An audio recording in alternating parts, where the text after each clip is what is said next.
Cizre İlçe Müftülüğümüzün düzenlemiş olduğu Peygamberimiz Cami ve İrşad konulu Mevlid-i Nebi programımıza hoş geldiniz, sefalar getirdiniz.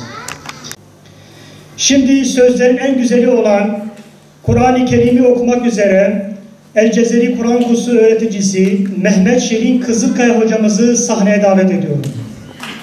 Bismillahirrahmanirrahim.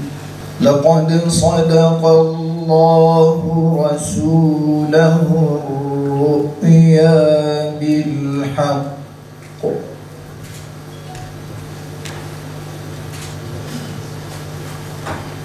لَتَدْخُلُنَّ الْمَسْجِدَ الْحَرَامَ إِنْ شَاءَ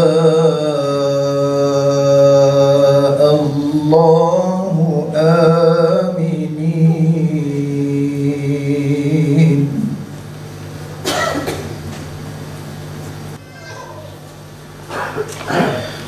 وعد الله الذين آمنوا وعملوا الصالحات منهم مغفرة وأجرا عظيما. صدق الله العظيم. الفاتحة. Arkadaşlar, ilim sahibi olmak mecellen genel bir kuralıdır. Fâkidü şey'i la yu'ti. Eğer bir şey sizde olmazsa onu veremezsiniz. Dolayısıyla bir irşad, bir mürşid, eğer peygamberin ümmeti isek o zaman ilim sahibi olmanız lazım. Bunun yanında yüce ahlak sahibi olmak. فَبِمَا رَحْمَةٍ مِنَ اللّٰهِ لِنْتَ لَهُمْ وَلَوْ كُنْتَ فَضًّا غَلِيظَ الْقَلْبِ لَانْفَضُّوا مِنْ حَوْلِكَ. Eğer kaba ve katı yürekli olsaydın, onlar senin etrafında dağılıp giderlerdi. Örnek bir kişilik sergilemek, doğruluk, güven ve istikamet üzere olmak, söz ve eylem birliğine dikkat etmek, alçak gönüllü olmak, şefkat ve merhamet sahibi olmak, tebliğde samimi olmak, sabırla Allah'a bağlanmak. Şimdi Kur'an-ı Kerim'de mescitler ancak Allah'ındır buyurmaktadır.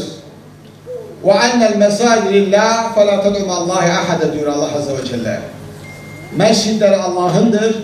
Dolayısıyla bu mescitlerde Allah'ın adının dışında bir şeyi anmayın buyuruyor. Ve iki kişiye gıpta edilir. Onlardan birini malını gece gündüz Allah yolunda sarf eden ve bir diğeri de mihrapta, minberde, ilimde, irfanda ilmi, irşadı, daveti Allah yolunda sarf eden. Bembeyaz bir sabahın elleri değdi yere. Allahümme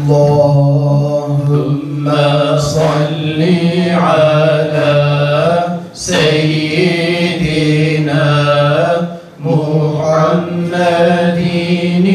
nebiyil ummi ve ala alihi ve sahbihi ve sellim. Kur'an-ı Kerim tam bir talimi esma kitap.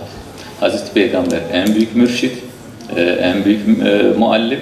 Kur'an-ı Kerim'de en güzel rehber ve en güzel bir bakıma navigasyon cihazı. 1400 yıldır Hazreti Peygamber insanlığı zahiren de aydınlatıyor. Onun ümmetinin müntesipleri var. Şükürler olsun hala devam ediyor. Kıyamete kadar da bu ümmet böyle devam edecek.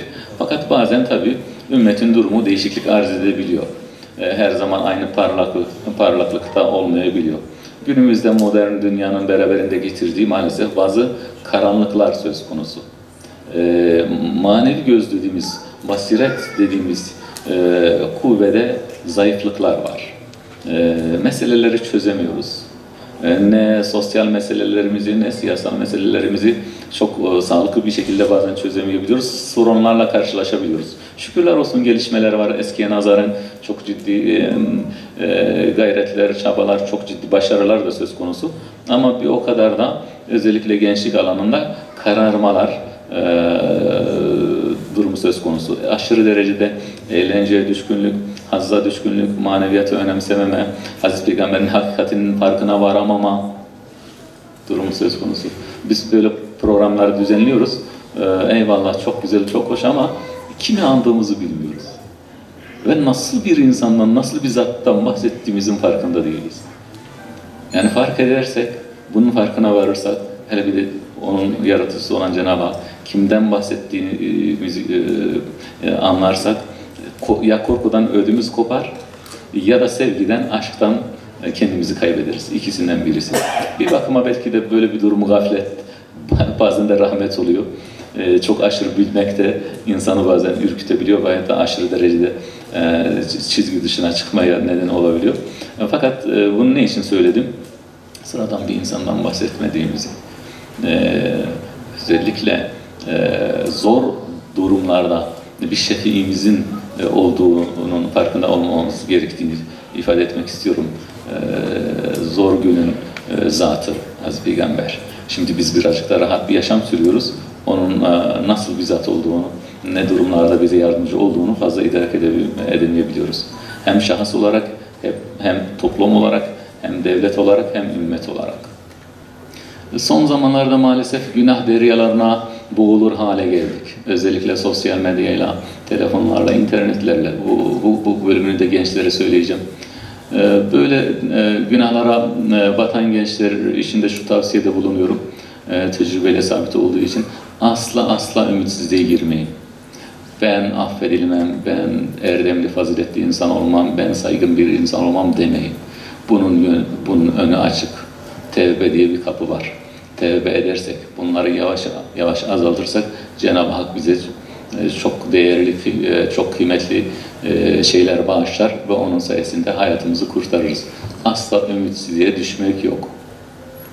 Ümitsizliğe düşmek küfür alametidir. Allah'ın rahmetinden ancak kafirleri ümit keser. O açıdan asla ümitsiz olmayalım. Yolun neresinden dönersek kârdır. Hazreti Peygamber'in sünnetine tabi olmaya çalışalım. Elimizden geldiği kadarıyla Cenab-ı Hakk'ın izniyle o tür helaketlerden kurtulmuş oluruz.